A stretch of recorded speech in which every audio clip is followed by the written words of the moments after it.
Pada tahun 2003, arkeolog memeriksa sampel tulang dan jaringan lunak dari 85 mumi Mesir kuno yang diperkirakan berasal dari 2050 sebelum Masehi. Tentunya tidak ada cara untuk memastikan apa yang sebenarnya mengakibatkan kematian mereka. Namun, yang dapat dipastikan adalah 25 sampel tulang dipastikan positif terinfeksi bakteri yang masih menjadi momok di masa kita.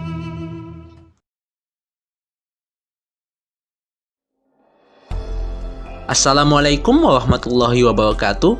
Perkenalkan, nama saya Bioso Padnyopunomo, mahasiswa S1 Statistika Universitas Airlangga, akan mempresentasikan bab 1 dari skripsi saya yang membahas tentang pemodelan banyaknya Mycobacterium tuberculosis pada citra dahak penderita tuberkulosis menggunakan model regresi binomial negatif dengan pendekatan regresi non-parametrik berdasarkan estimator polinomial lokal.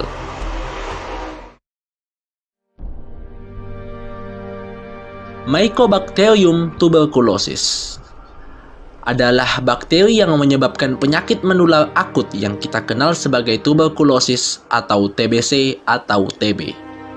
Penyakit itu ditularkan melalui udara, yaitu berasal dari butiran ludah seseorang yang terinfeksi bakteri tersebut yang keluar ketika orang tersebut batuk, bersin, atau meludah. Tuberkulosis telah menjadi penyakit yang paling mematikan yang disebabkan oleh infeksi. Pada tahun 2018 saja, WHO mencatat bahwa tuberkulosis telah menyebabkan kematian kurang lebih 1,4 juta kematian. Jauh lebih tinggi dibandingkan HIV yang hanya bertanggung jawab atas kurang lebih 730.000 kematian pada tahun yang sama. Salah satu cara untuk menanggulangi penyakit ini adalah dengan pendeteksian kasus sedini mungkin. Hal ini dimaksudkan untuk mencegah penularan dari penderita terhadap orang lain dan meningkatkan keefektifan pengobatan bagi sang penderita. Masalahnya, sangat sulit untuk mendeteksi seseorang terkena tuberkulosis atau tidak hanya berdasarkan gejala saja. Sehingga dibuatlah metode untuk mendeteksi tuberkulosis, yaitu dengan mendeteksi bakteri penyebab penyakit tersebut di dalam dahak penderitanya. Sayangnya, metode ini memiliki sensitivitas yang rendah, waktu yang lama, dan hasilnya tergantung pada teknisi yang melakukan pendeteksian. Oleh karena itu, dibutuhkan bantuan komputasi untuk dapat mengidentifikasi Mycobacterium tuberculosis pada citra dahak mereka yang terduga tuberkulosis. Salah satu metode yang mampu membantu mendeteksi bakteri tersebut pada citra dahak adalah pengolahan citra digital atau Digital Image Processing.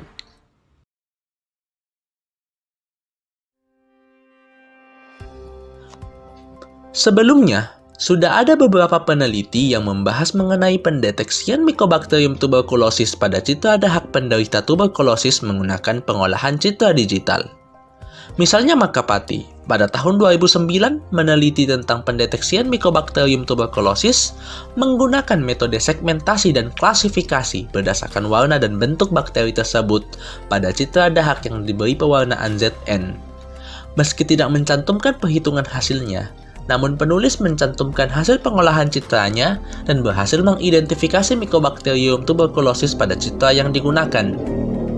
Adapun Aris Graha pada tahun 2012 meneliti mengenai sistem deteksi digital Mycobacterium tuberculosis pada citra dahak menggunakan metode neural network dan menghasilkan tingkat akurasi sebesar 77,5% dengan tingkat kesalahan kurang dari 5%. Foster sendiri pada tahun 2014 mengambil pendekatan yang cukup berbeda. Foster mencoba meneliti mengenai pendeteksian jumlah bakteri penyebab tuberkulosis menggunakan segmentasi pada citra positron emission tomography atau PET. Hanya saja subjek pada penelitian Foster adalah hewan. Akurasi yang dihasilkannya sendiri cukup tinggi, yaitu sebesar 91,25%. Salah satu yang paling terbaru adalah penelitian Mitra pada tahun 2018. Mitra menggunakan metode Gaussian Fuzzy Neutral Network atau GFNN dalam meneliti mengenai keberadaan Mycobacterium tuberculosis di dalam citra mikroskopis dahak. Akurasi yang didapatkan cukup tinggi, yaitu sekitar 91,38%.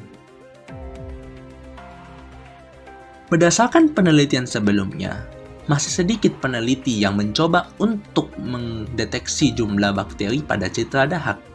Padahal, banyaknya bakteri pada citra dahak menunjukkan tingkat keparahan tuberkulosis yang diderita.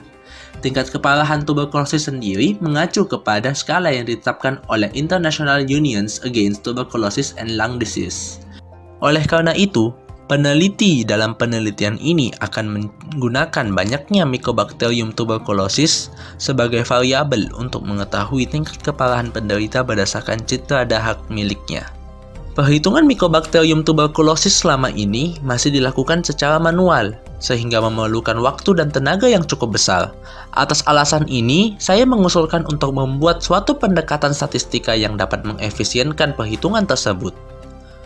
Salah satu pendekatan yang dapat dilakukan adalah dengan memodelkan banyaknya bakteri yang terdeteksi dengan hasil dari pengolahan citra dahaknya. Metode statistika yang tepat dalam memodelkan hubungan di antara keduanya adalah analisis regresi. Dalam mendapatkan hasil pendeteksian Mycobacterium tuberculosis melalui citra dahak, perlu dilakukan transformasi dari gambar citra dahaknya menjadi angka. Hal ini diperlukan karena variabel yang digunakan pada analisis regresi haruslah berupa numerik, sehingga perlu dilakukannya proses pengubahan gambar menjadi angka terlebih dahulu. Sayangnya, hasil yang didapatkan memiliki dimensi yang sangat besar, sehingga akan menyulitkan dalam melakukan analisis regresi. Oleh karena itu, diperlukan suatu metode untuk bisa mereduksi dimensi, seperti transformasi wavelet discrete. Metode ini sudah sering digunakan dalam pengolahan citra digital, mulai dari mengurangi kebisingan dalam gambar, hingga mereduksi dimensi gambar. Hasil reduksi dimensinya pun cukup baik dan cukup mendekati perubah asalnya. Citra dahak yang telah diubah menjadi angka dan direduksi, kemudian dijadikan variabel prediktor dalam penelitian ini. Variabel responnya sendiri adalah banyaknya Mycobacterium tuberculosis yang ada dalam citra dahak tersebut. Kedua variabel ini kemudian akan dianalisis menggunakan pendekatan regresi non-parametrik. Model yang umum digunakan untuk meregresikan variabel respon yang berupa data jumlahan adalah regresi Poisson. Namun, seringkali pada data yang digunakan terjadi pelanggaran asumsi regresi Poisson, yaitu perbedaan nilai variansi dan nilai rata-ratanya.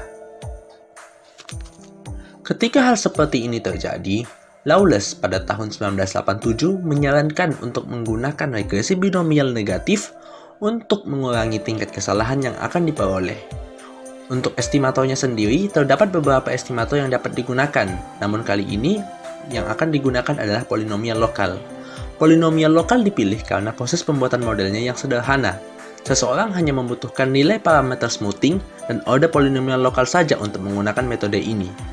Selain itu, metode polinomial lokal sangat fleksibel, sehingga ideal untuk pemodelan variabel yang kompleks dan sulit diketahui model teoritisnya.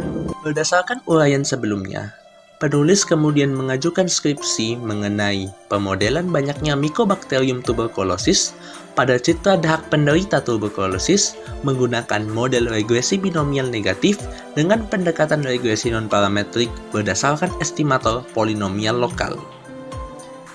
Berdasarkan uraian latar belakang tadi, didapatkan 3 permasalahan yang akan dibahas pada penelitian ini. Yang pertama, bagaimana mengolah data citra dahak penderita tuberkulosis menjadi data numerik. Yang kedua, bagaimana mereduksi dimensi data hasil pengolahan citra menggunakan transformasi wavelet discrete. Dan yang ketiga, bagaimana mengestimasi dan menganalisis model data hasil reduksi dimensi pengolahan citra penderita tuberkulosis menggunakan pendekatan regresi binomial negatif non-parametrik berdasarkan estimator polinomial lokal. Dan 3 tujuan yang ingin dicapai dalam penelitian ini. Pertama, mengolah data citra dahak penderita tuberkulosis menjadi data numerik. Kedua, mereduksi dimensi data hasil pengolahan citra menggunakan transformasi wavelet discrete. Dan yang ketiga, mengestimasi dan menganalisis model data hasil reduksi dimensi pengolahan citra penderita tuberkulosis menggunakan pendekatan regresi binomial negatif non-parametrik berdasarkan estimator polinomial lokal. Manfaat penelitian ini juga dapat dibagi menjadi 3. Pertama, kepada mahasiswa. Mahasiswa dapat menambah wawasan mengenai pengolahan citra, mereduksi dimensi menggunakan transformasi wavefront discrete, dan mengestimasi model regresi binomial negatif non-parametrik berdasarkan estimator polinomial lokal. Kedua, kepada program studi. Program studi dapat menghasilkan lulusan yang dapat menggunakan dan mengembangkan ilmu statistika untuk menyelesaikan masalah di berbagai bidang kehidupan. Dan yang ketiga, untuk instansi kesehatan mendapatkan bahan pertimbangan untuk pemeriksaan lebih lanjut mengenai tuberkulosis dan metode yang lebih cepat, akurat, dan efisien.